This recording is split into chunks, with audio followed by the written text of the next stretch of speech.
Kung ikaw ay nasa bahagi ng Eastern Visayas at Mindanao, lalo na sa Caraga at mga kalapit na lugar, mahalagang manatiling alerto dahil may mga pag-ulan na maaaring lumakas at magdulot ng pagbaha. Narito ang inyong 24-hour weather update.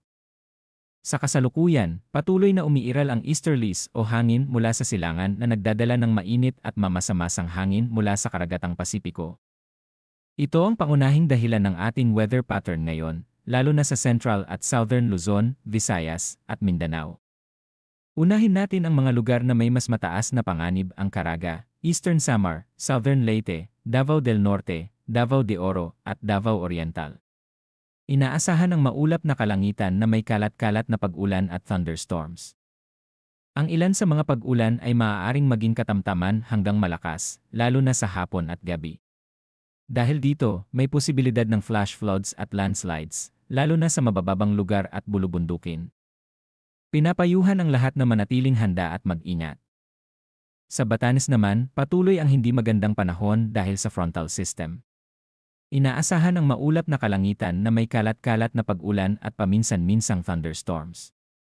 Maaari ring maging malakas ang ulan sa ilang pagkakataon, kaya may panganib din ng pagbaha at pagguho ng lupa. Sa Metro Manila at sa natitirang bahagi ng bansa, mas maayos ang kondisyon ng panahon pero hindi pa rin ganap na tuyo.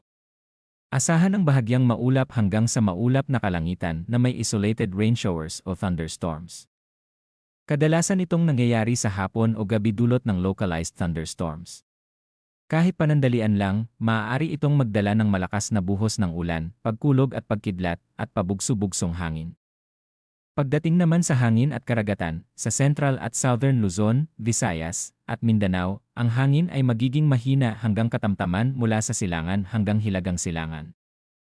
Ang karagatan ay magiging banayad hanggang katamtaman na may taas ng alon na nasa pagitan ng 0.6 hanggang 1.8 metro. Sa natitirang bahagi ng Luzon, mahina hanggang katamtaman din ang hangin na magmumula sa timog silangan hanggang hilagang silangan, habang ang alon ay nasa pagitan ng 0.6 hanggang 1.5 metro. Sa temperatura naman, nananatiling mainit at maalinsangan ang panahon. Ang pinakamababang temperatura ay umabot sa 25.5 degrees Celsius, habang ang pinakamataas ay nasa 35.5 degrees Celsius.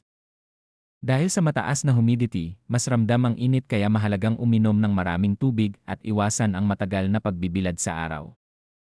Ang humidity ay nasa pagitan ng 41% hanggang 73% na nagdadagdag sa maalinsangang pakiramdam. Para sa Metro Manila, ang pagsikat ng araw bukas ay 5:36 ng umaga at ang paglubog ng araw ngayong araw ay 6:12 ng gabi. Ang buwan ay sisikat ng 1:47 ng hapon at lulubog ng 1:50 ng madaling araw na may 75% illumination.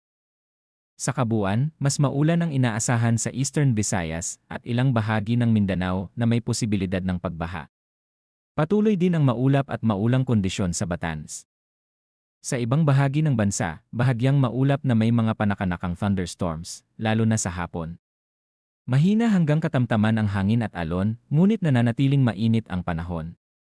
Manatiling ligtas, uminom ng sapat na tubig, at laging mag-ingat lalo na sa biglaang pagbabago ng panahon.